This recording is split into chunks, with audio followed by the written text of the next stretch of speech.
Hello friends, जैसा कि आप सभी जानते हैं कि वन दरोगा की रिवाइज्ड आंसर की आ चुकी है, जो कि बहुत अनएक्सपेक्टेड है क्योंकि 2 से 3 क्वेश्चंस का ही सबने सोचा था कि चेंजमेंट होगा। 11 क्वेश्चंस में बदलाव, इतने ज़्यादा क्वेश्चंस में बदलाव मुझे लगता है कि आयोग ने शायद पहली बार किसी एग्जाम में किया हो।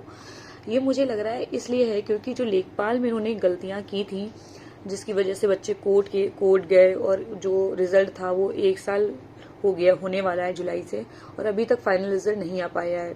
तो इस वजह से उन्होंने सोचा हो कि ये भर्ती आगे जाके ना फंसे, इसलिए ये जो 11 क्वेश्चंस में बदलाव हुआ है, इससे कई बच्चों को बहुत फायदा हुआ। जैसे कुछ बच्चे तो बिल्कुल रेस से बाहर थे, वो अब रेस में इन हो गए, और जो बच्चे पहले रेस में थे वो बाहर हो गए, क्योंकि जिनके क्वेश्चंस, मान लीजिए 11 क्वेश्चंस में बदलाव हुआ है, जिसके भी 8 से 10 क्वेश्चंस बढ़े हैं, उसने जो रेस से बिल्कुल बाहर था उसको रेस के अंदर कर दिया। लेकिन कई बच्चे जिनको मैं जानती हूँ वो ऐसे भी हैं जिनके वो क्वेश्चंस पहले से सही थे और उनमें अब फुल मार्क्स मिला, उनको 102 नंबर का ही फायदा हुआ। तो वो शायद बाउंड्री पे हैं या अपने आप को रेस से बाहर मान रहे हैं, तो ये उनका मतलब बैड लक कहें कि क्या कहें। मुझे मतलब उनके लिए जो पहले तैयारी करने लगे थे फिजिकल की, बहुत ज़्यादा बुरा लग रहा है कि उस सिचुएशन में खुद को सोच के देखिए कि जिसको जो पहले आंसर की के हिसाब से अपने आप को 70, 72 या 73, 74 होने पे फुल सेफ मान रहे थे और फिजिकल की तैयारी स्टार्ट कर दिए थे, वो अब रेस से बाहर हो गए हैं। तो मुझे इस चीज़ का बहुत दुख हो रहा था। कई 1-2 लोगों को मैं ऐसा जानती हूँ, मुझे उनके लिए सच में बहुत दुख हुआ कि अगर मैं उस जगह होती तो मुझे कितना हर्ट होता। इसे हम सिर्फ बैड लग ही कहेंगे किसी की, क्योंकि उनकी मेहनत थी तभी वो पहले भी 72, 73 लाए। लेकिन कभी कभी हमारी किस्मत, भगवान हमारा साथ नहीं देता है, शायद उसने हमारे लिए कुछ और बना के रखा होगा। बाकी जो बच्चे जो बिल्कुल रेस से बाहर थे, कई ऐसे बच्चे हैं जिनके मेरे पास मैसेज आए जिनके नंबर 63 थे, उनके 11 नंबर बढ़े हैं, 74 हो गए हैं। एक लड़की है नेहा करके, मेरी शायद वो वीडियो भी देखे, वो भी पहले शायद अपने आप को कट ऑफ से बाहर मान रही थी और अब उसके 74 पॉइंट समथिंग, अगर मैं सही हूँ 74 पॉइंट समथिंग हो गए हैं।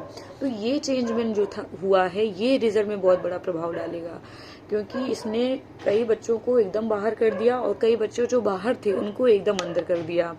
हालांकि ओवरऑल की मैं बात करूं तो कट ऑफ पे मुझे लगता है 3 से 4 नंबर का फर्क पड़ेगा, क्योंकि बहुत से बच्चे कह रहे हैं कि 8 पे फुल मार्क्स मिले हैं तो कट ऑफ बहुत ज़्यादा चेंज हो जाएगी, लेकिन ऐसा नहीं है, क्योंकि जो बच्चे अच्छे नंबर लाए थे उनके वो क्वेश्चंस, मान लीजिए 8 क्वेश्चंस में 4 से 5 पहले से भी सही थे, तो उस पर कोई फर्क नहीं पड़ा। हाँ, ये जरूर है, ये कुछ बच्चों के लिए ऐसा है जो बिल्कुल बाहर थे, उनके 10 के 10 या 8 क्वेश्चन सही हो गए तो वो रेस में आ गए।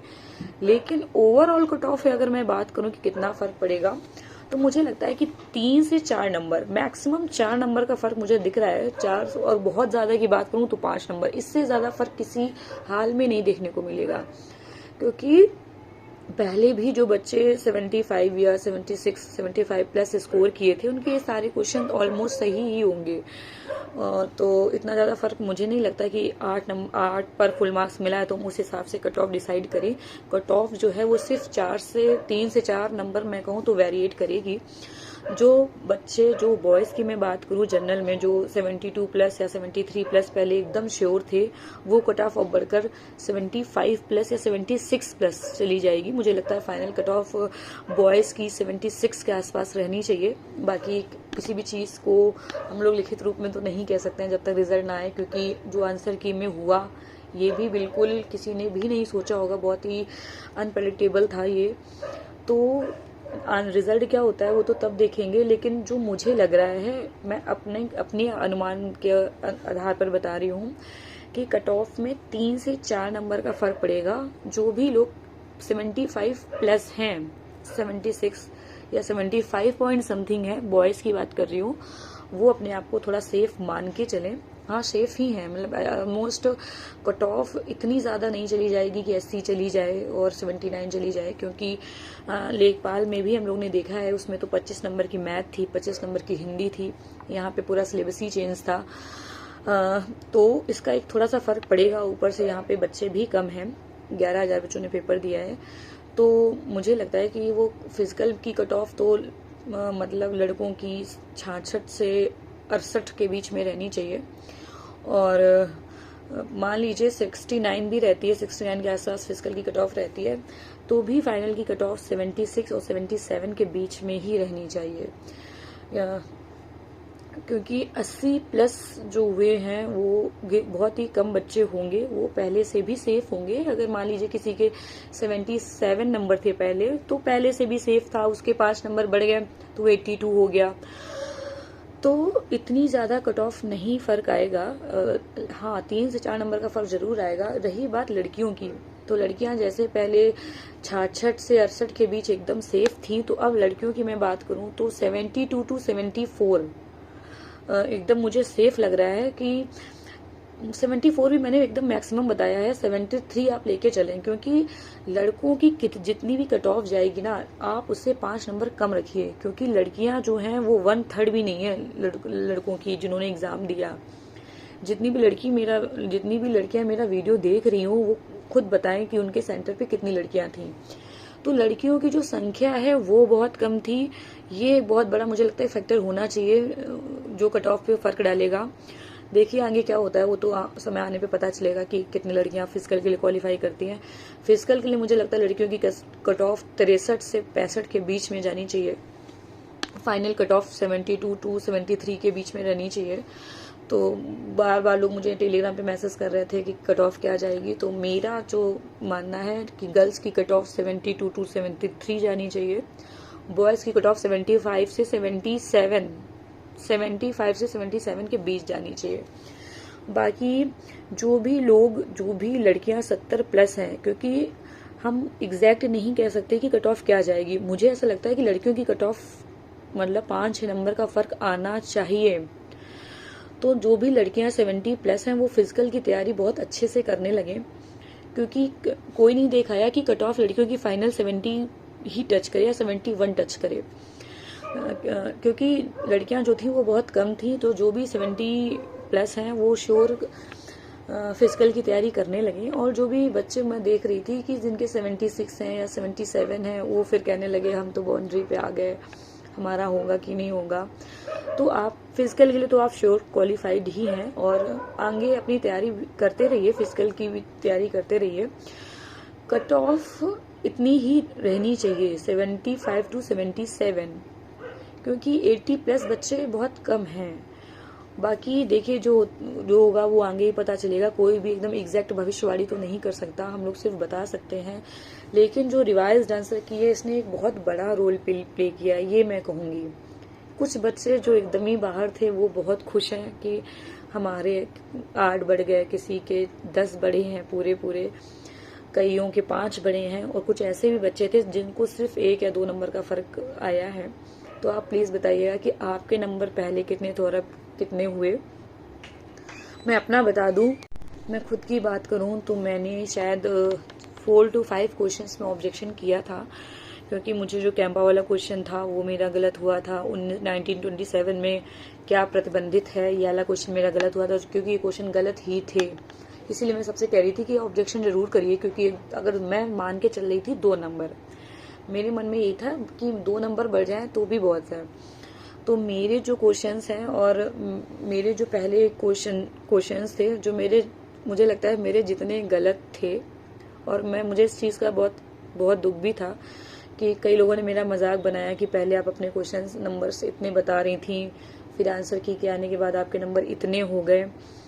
और कई मेरे पास स्क्रीनशॉट आए कि ग्रुप में, कई दूसरे ग्रुप में बंद गाँव के कुछ लोग जो मेरा वीडियो देखेंगे शायद उनको पता होगा कि उन्होंने कैसे कैसे कमेंट किए हैं कि रिवाइज्ड आंसर की के आने के बाद मैम के 65 रह जाएंगे।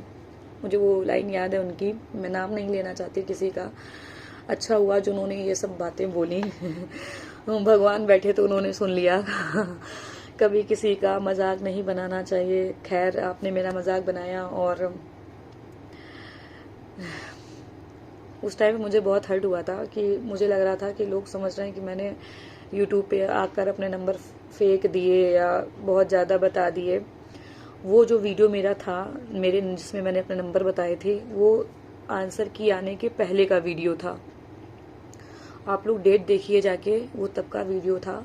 आंसर की आने के बाद मेरे नंबर कम हो गए थे और मेरे OMR में भी कुछ क्वेश्चंस मैंने OMR में गोले गलत भर दिए थे, तो वो मेरे लिए एक बहुत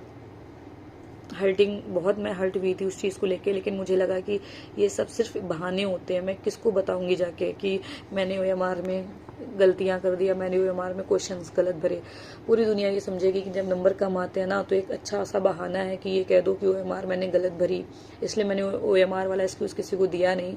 और मेरे जितने भी क्वेश्चंस मैंने किए थे जो अभी रिवाइज्ड आंसर की में सही हुए हैं, मैं आप लोगों को बता दूं, 11 क्वेश्चंस में बदलाव हुआ है रिवाइज्ड आंसर की में। इसमें से एक जो मेरा सही था वो सुंदरलाल भगुड़ा वाला, उसमें मुझे कोई फर्क नहीं पड़ा, वो मेरा पहले भी सही था, मैंने उत्तराखंडी लगाया था। और दूसरा मेरा क्वेश्चन जिसमें मेरा कोई बदलाव नहीं हुआ, एक मैचिंग वाला क्वेश्चन शायद है कोई, राष्ट्रीय पार्क का मैचिंग वाला क्वेश्चन है, वो भी मेरा पहले सही था और अभी भी सही है। बाकी मुझे लग रहा है कि 9 क्वेश्चंस, बाकी जो 9 क्वेश्चंस हैं, कृषि वाला मुझे पता था कि क्योंकि मैंने श्योर मतलब मैंने एक दिन पहले ही पढ़ा था, आर्थिक सर्वे 2023, उसमें कृषि 47% बात की गई थी कि 47% लोग अभी भी कृषि पर डिपेंड हैं, और मैंने इसीलिए आधा लगाया था। लेकिन आंसर की मैं 2/3 माना था। बहुत से बच्चों ने मुझसे बहस की, मैंने यही कहा था कि मतलब देखते हैं क्या होता है, अच्छी बात है आपका नंबर मिला, आपने पाया। खैर, तो मेरे 9 जो क्वेश्चंस हैं वो एकदम चेंज हुए हैं और मुझे 9 नंबर का यहाँ पे फ़ायदा हुआ है। तो मैं नंबर तो अपने नहीं बताना चाहती कि मेरे नंबर कितने हैं, क्योंकि इसलिए नहीं कि कई लोग मुझसे कह रहे थे कोई नंबर आपके चुरा नहीं लेगा अगर बता देंगी। बात ऐसी कोई नहीं है कि मेरे नंबर मैं नंबर बता दूंगी तो कुछ हो जाएगा। लेकिन जो मेरा पहला वीडियो था कट ऑफ, जो आंसर की आने से पहले मुझे बताया था, मुझे कई लोगों ने बहुत कुछ सुनाया है, तो तभी मैंने एकदम मन में मुझे बहुत हर्ट हुआ था और मैंने मन में सोच लिया था कोई भी एग्ज़ाम हो मुझे अपने नंबर किसी से शेयर नहीं करने हैं, क्योंकि ये सोशल मीडिया का ज़माना है। लोग आप जहाँ पे नहीं हो या आपके पीठ पीछे या कहीं भी ग्रुप्स पे कमेंट करना बहुत आसान है, किसी पर भी।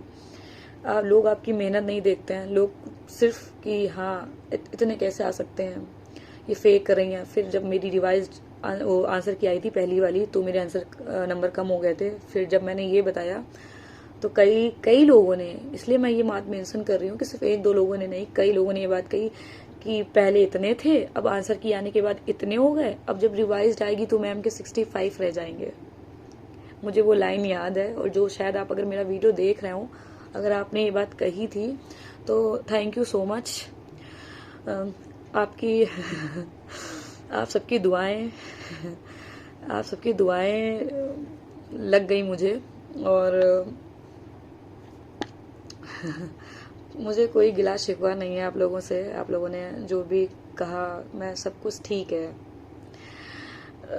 क्योंकि लोग आपके बारे में क्या कहते हैं ना, ये मैटर नहीं करता। जब मुझे लोग कमेंट कर रहे थे मेरे वीडियो पे आके कि इतने ये फेक कर रही हो, ये कर रही हो, मतलब उसके बाद जब आंसर किया ही मेरे नंबर कम हुए, फिर भी मैंने अपना पुराना वीडियो डिलीट नहीं किया है, आप लोग जाके देख सकते हैं। क्योंकि मुझे लगा कि ठीक है, जो मैंने बोला था उस चीज़ पे मैं स्टैंड करूंगी। अगर मैं वो वीडियो डिलीट कर देती तो लोगों को लगता कि पहले फेक दिया होगा और आंसर किया ही नंबर कम हो गया तो वीडियो डिलीट कर दिया। तो ऐसा बिल्कुल नहीं है। मुझे बुरा बहुत लगा था, थोड़ा इसलिए भी लगा था क्योंकि OMR में मेरे कुछ क्वेश्चंस गलत फिल कर दिए थे। मैंने सर को भी फ़ोन करके, मैं बहुत परेशान थी, बोला था। तो हालांकि मैं पहले की जो आंसर की आई थी उससे भी मैं इन ही थी। वो जो लोग कमेंट कर रहे थे उनको ये बात पता होगी, मैं तब भी अंदर सेफ ही थी और मैं अभी सेफ ही हूँ।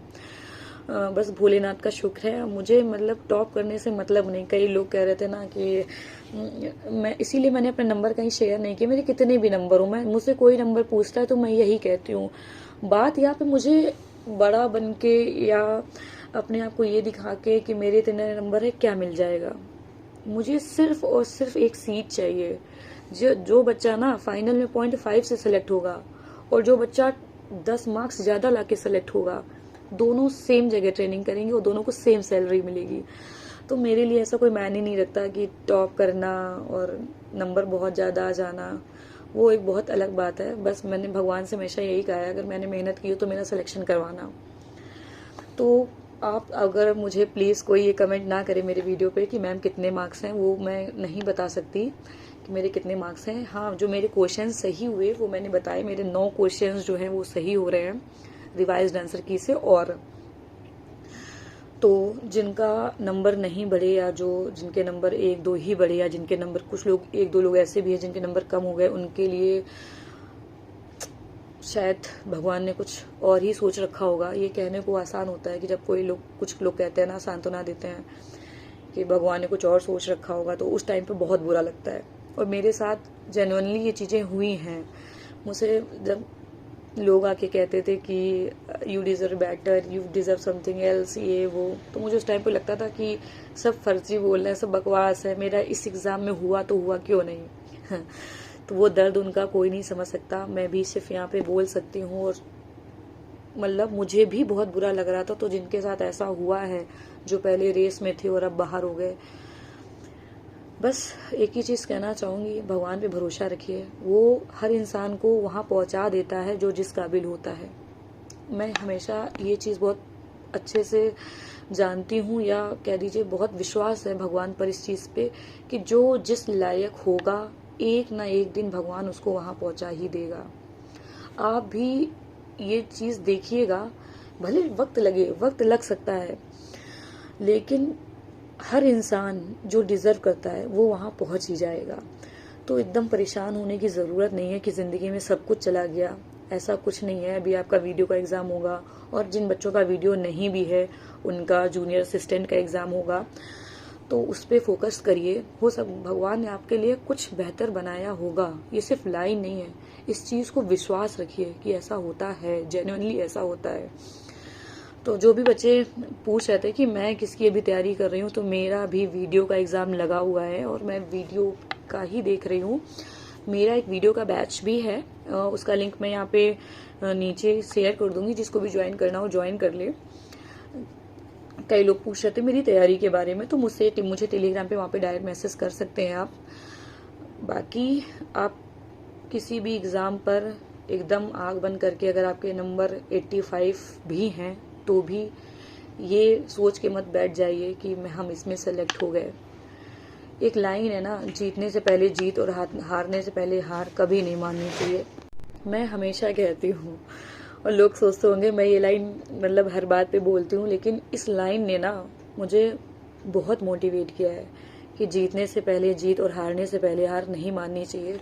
जिन भी लोगों ने IPL इस साल का फिनाले देखा होगा, तो जब शायद लास्ट की 3 बॉल्स पे 13 रन थे, किसी को उम्मीद नहीं, सब उम्मीद खो चुके थे एकदम से कि चेन्नई जीतेगी।